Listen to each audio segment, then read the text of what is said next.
주 안에서 평안하셨습니까? 김치두 선교사입니다. 저는 오늘 축복식 그리스도의 두 번째 원리인 바라봄의 법칙이라는 제목으로 하나님 말씀 잠시 나누려고 합니다. 이 바라봄의 법칙은 접속의 법칙입니다. 시작의 법칙이라는 것이죠.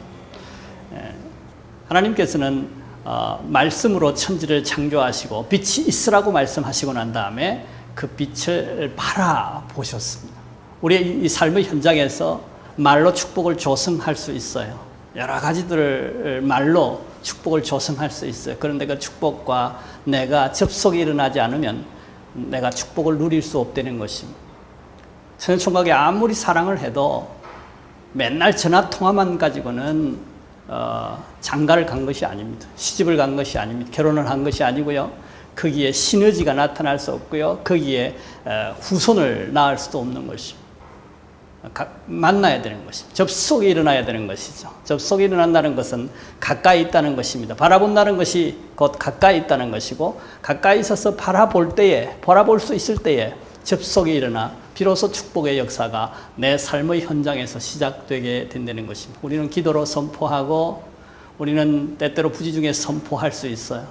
그런데 그 선포된 축복이 선포될 때 조성되는 것은 확실함에도 불구하고 왜 우리가 누리지 못하느냐? 바라보지 않기 때문에 그렇습니다. 그러면 바라본다는 것은 무슨 의미입니까?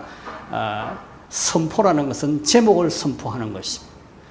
그런데 바라보면 환상 속에서 그 제목에 걸맞는 여러 가지 구체적인 상황들을 그려서 매일매일 기도 속에서, 환상 속에서 걸어가면서 그 그림을 완성해 가는 것입니다.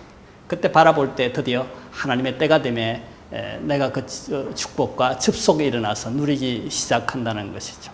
그러므로 스토리텔링이 필요합니다.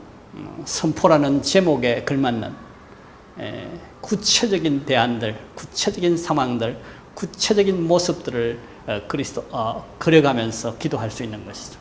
그것이 우리의 마음속에 명확한 그림으로 만드는 것과 똑같습니다. 그 상황이 일어나서 나타난 결과라든지 그 상황으로 통해서 만들어질 여러 가지 상황들을, 파생될 상황들을 그려서 주님 앞에 아뢰일 수 있는 것입니다. 그래서 그 어느 속에서도 그 그림을 그릴 수 있고요. 자기 속에서는 그 그림을 바라보면서 그 역사를 이루어야 하는 것입니다. 예수님께서 이런 말씀 구약에서 인용해서 하셨습니다. 말세지 말에 성령을 부어주리니 아이들은 예언할 것이요 젊은이들은 환상을 보고 늙은이들은 꿈을 꾼다, 그렇게 말씀하시는데요. 그 말씀 속에 중요한 원리가 있어요. 예언은 언어로 선포하는 것입니다. 환상을 본다는 것이 무엇입니까? 이 바라봄의 법칙에 해당되는 것입니다.